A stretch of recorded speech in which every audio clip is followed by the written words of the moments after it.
Welcome back. Since our last weekend of projecting, I received the bearings. I ended up sourcing 2 sets off of eBay. They were cheap enough.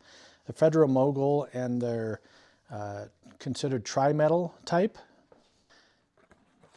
These bearings are Federal Mogul tri-metal type. I got them off of eBay. They were about $20 a piece, $25 a piece. 4-67230 CP, and that means they're 30 thousandths over, which is what the pistons are actually marked 0.75 millimeters, which works out to 30 thousandths. And these are the same, should be the same size as the previous bearings. I will be going through the same routine that you guys saw me do on the crank, where when I drop the pistons and connecting rods in, I'll be using the plastic gauge to verify these bearings are properly fitted to the crank. Don't ever want to assume anything.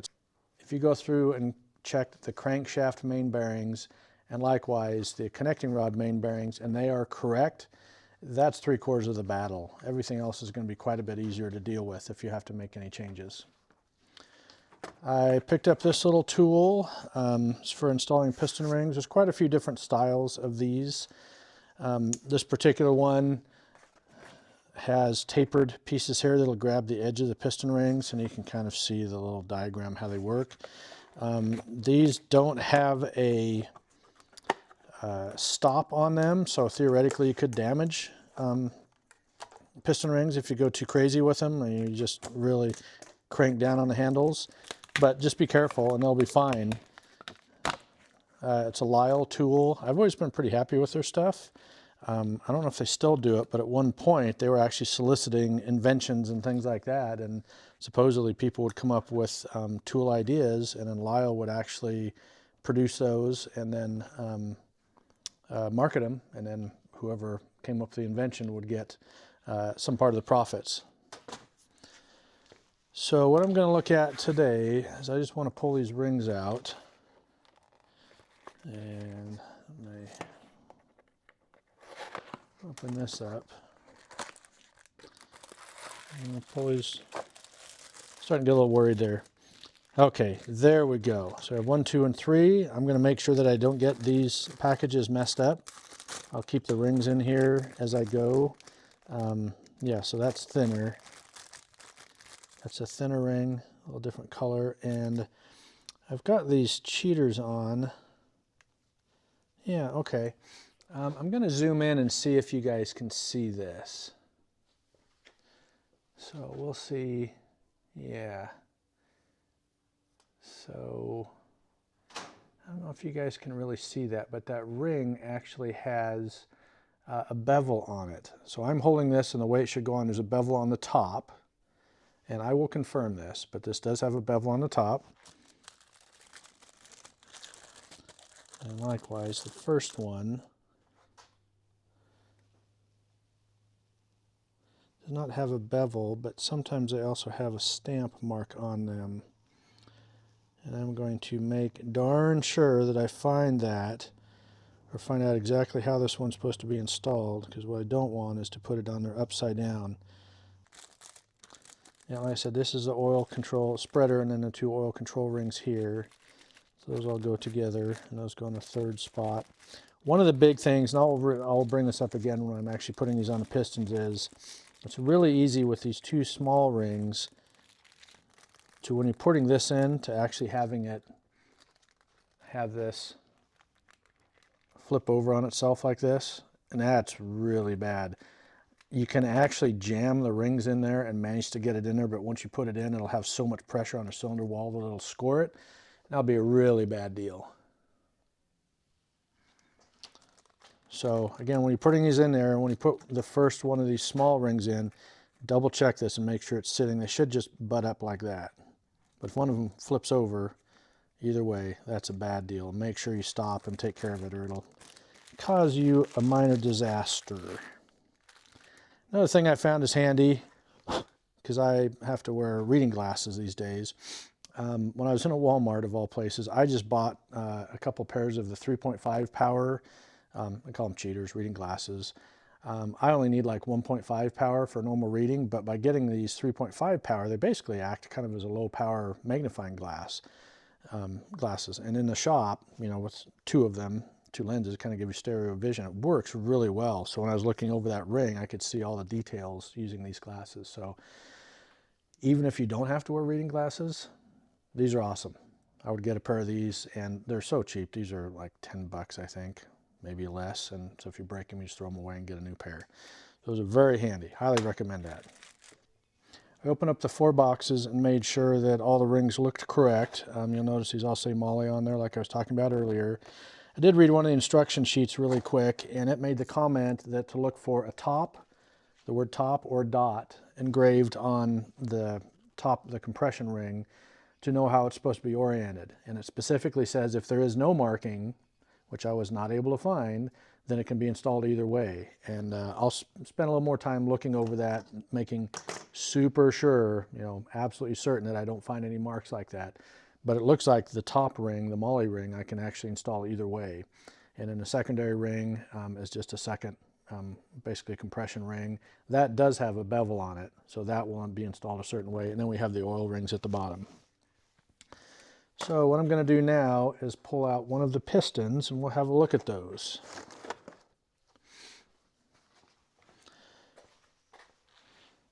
So when I pull these out of the engine, I made sure to stamp a number on both the cap and the connecting rod so that I knew what location they came out of. If the cylinders are honed correctly, it shouldn't really matter too much, but it's still best to put them back in where they came out. Likewise, these use pressed-in pins. They're actually pressed in, and they're a tight fit inside of the connecting rod, and then they can rotate and shift in the piston itself. This is all, again, worn in because they're not brand new. They're worn together, and the manual expressly says don't press the pins out unless you absolutely have to. I've moved all these back and forth, and they all feel like they're actually pretty good. They just need to be oiled, so I'm not going to disassemble the piston from the connecting rod. I'm going to take the rings off. And the rings don't look too bad, but they're all getting replaced anyway.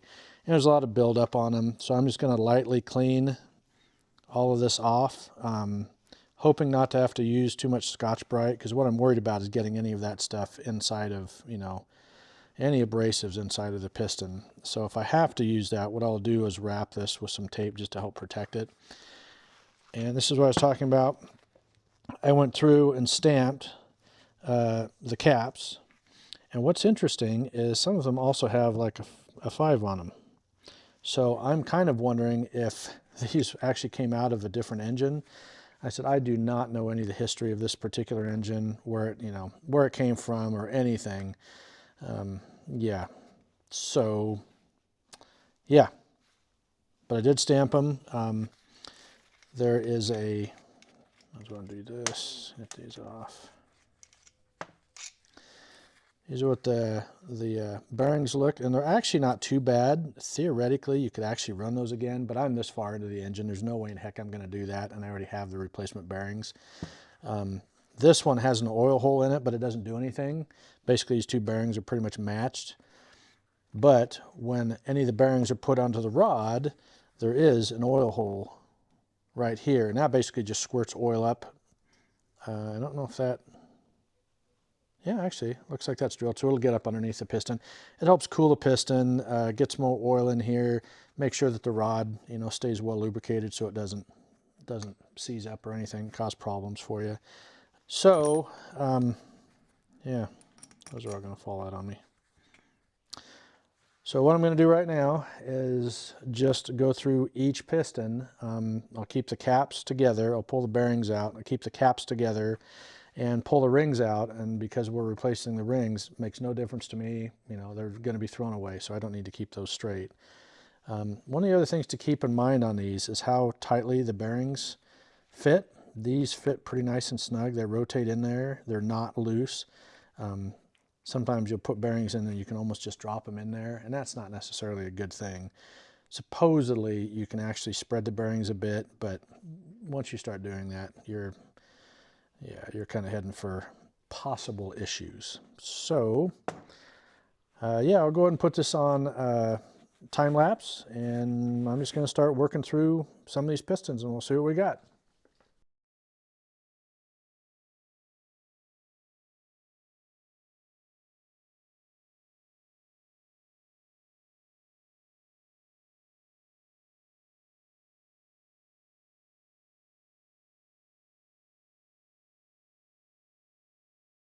So if you were watching, if it captured it, I basically spiraled. They call it spiraling when you take one of these and you open it up and then you run it around the piston to get it off, to remove the ring. And the instructions on the new hardware expressly says don't do that. What you can end up doing is, technically, if some of these are cast iron rings, like the compression ring, I believe in the new pack is, well, both the upper rings are cast iron and it's brittle. Wears really well, but if you spiral that, it's possible to actually break that, like that. So I just broke that ring. So obviously you wouldn't twist it that hard to put it on, but you can weaken it by bending it like that. And so what you really should use is one of these guys. This doesn't work as well for removing rings because it's kind of hard to get the ring in there and where it grabs. But hopefully you can see what this does is it just goes in like that, and it lets me open those up just far enough to slide it on, and that way also this sharp edge doesn't dig into your piston and score it up. So when I put the new rings on, like in this particular case, I think this has the bevel goes up, I'll take it like this and set the ring in like that, and I can open that up gently and set it down into the ringland. What I was saying is there's some other ones of these that are more expensive, and if I was a pro mechanic, I'd probably get a pair of them. But they have a much bigger piece that goes around and actually supports the rings on multiple places, and you can also set the maximum distance it can open it. So this one, obviously, you could just, break a ring by opening it up all the way, but I'll just be gentle with it. And it's like I said, open up just enough to drop it over the ringlands. I'll also probably end up clamping the rod in a vise, one of the machinist vise I have, just so it can be vertical when I'm putting them on there instead of fumbling around trying to deal with this.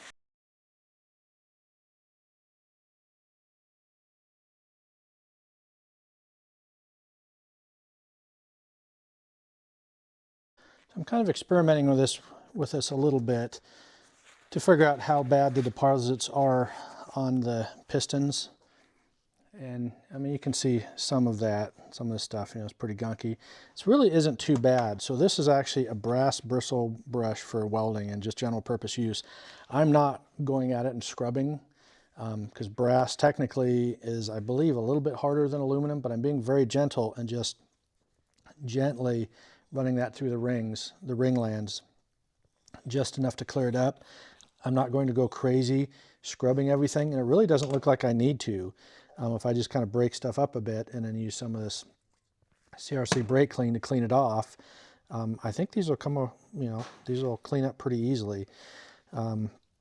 This obviously has a little more heat on this side. This side you can see it's not quite as discolored. This is darker, so we'll see how that is. But yeah, I'm hoping not to have to get too crazy with scrubbing it, because obviously I definitely don't want to damage the pistons.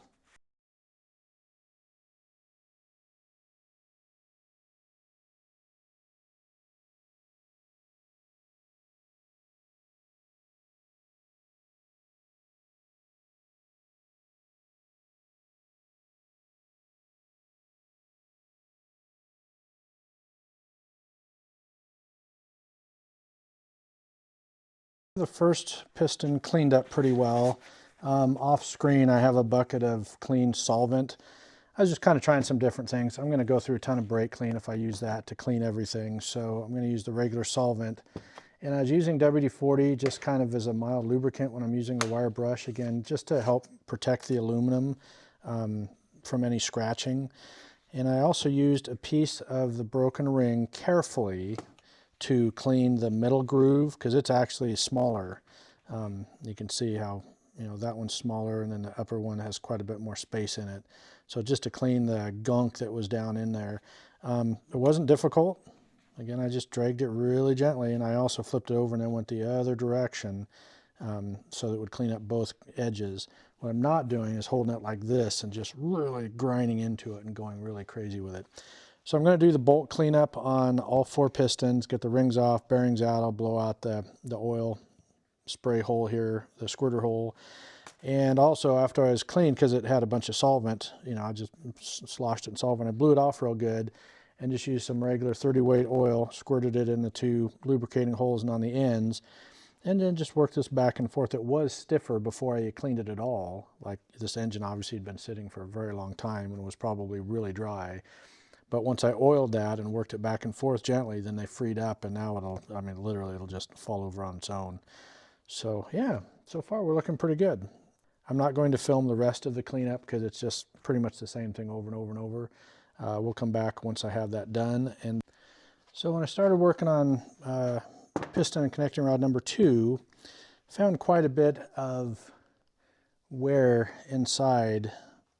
If you can see it, it's got more of a grainy surface to it, especially on the edges of the rod or the connecting bearing. It's still not too bad. That theoretically probably would be runnable, but you can see where obviously something dirty has gotten in the oil, and there's a couple of spots here where that's ground into the backing. Part of the purpose of bearings is to actually embed particles of, you know, foreign stuff, metal, whatever, into the soft bearing material and sacrifice the bearing material instead of the crank. The crank is much harder. So if you're really, really lucky, the particles will embed themselves, grind themselves into the bearing material, and then leave the crank journal unscathed, so to speak. And then the engine will keep running and everything will be fine. The problem is when stuff goes bad enough, like your oil filter is completely plugged and then it bypasses, so there's no filtration, then the engine just starts ingesting all sorts of really dirty oil that's got who knows what in it, carbon, metal particles, all sorts of bad stuff. And at that point, it's just a matter of time before it's going to wipe the bearings out. Unfortunately, I don't have any to show you what that looks like, but a lot of times really bad bearings will actually have a real copper color because this whole coating has worn off down to the copper, and it might even get down to the steel backing if it's like blued. So this doesn't look too bad, but you can definitely tell. I don't know if the previous owner didn't change the oil very often or what, but this oil definitely was dirty and got some debris in it. So after about an hour's worth of work, got the pistons all cleaned up and good to go. Didn't find anything really bad on them. There's just mild staining left, which is fine. Cleaned it up, re-oiled the piston pin on it, rocked it back and forth, loosened up really nicely. Might be able to hear Penny, the cat, is in here visiting me again, wanting attention. Yeah, they look really honestly good. One of the pistons was a little bit more of a struggle to clean. It just had some more baked on oil, and I don't know if that was because there's an overheating problem, you know, in the location that it was in. So, like I said, the next step of this process will be taking our rings. I'll number each box, 1, 2, 3, 4, so I know which cylinder they go back in. And using the squaring tool that I have, I'll square up each ring in there. Obviously not the expander, that's what this is. It's an old nasty one, not the oil control ring expander, just the oil control rings themselves, and there's 2 that go with that. I will check the service manual, the factory service manual, find out what the ring end gap is supposed to be, and then just go through and check each one. And I also have a little handy ring filing gadget that makes filing the rings really easy, and then you go over the end with a file just to take any burrs off if you need to open it up. But I'm hoping that we don't have to do that. So just kind of continued slow progress on this guy. This is the cylinder head as well. I'm just keeping it covered. That's the cylinder head ready to go. When we go to put that on, I'm going to check with a mechanic buddy. This was rebuilt, completely rebuilt. And I noticed that a couple of the rocker arms aren't dead center on the valves, and I don't know if that's critical or not. It's pretty much dry, so I'm going to go through and make sure that I use some of the Permatex assembly lube, the super slick stuff, just red stuff. I'll put a bunch of that on the camshaft, and anything that rubs in the head needs to get that so it has a chance to survive. And likewise, before I start the thing for the first time, I'll definitely hook up that pressurized oiler setup that I have, and make sure I get oil coming up out of the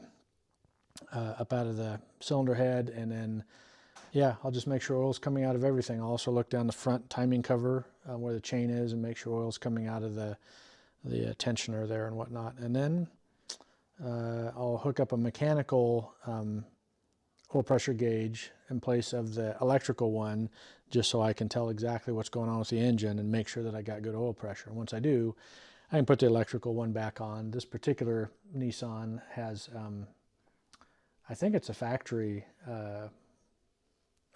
oil pressure gauge and a center console, which is kind of cool. So it'll be interesting to see if that's somewhat accurate. It's just an indicator. I don't even think it's rated in PSI, but it gives you an indicator that you got oil pressure. So for this evening, yeah, I think we're going to call that a wrap. Again, slow progress, but one step forward to, getting this truck back together. Like I said, the last time it was registered was 2010, so it's been like 14 years, I believe, that it's been parked. So, yeah, it'll be fun to get it going. Get out there and fix something.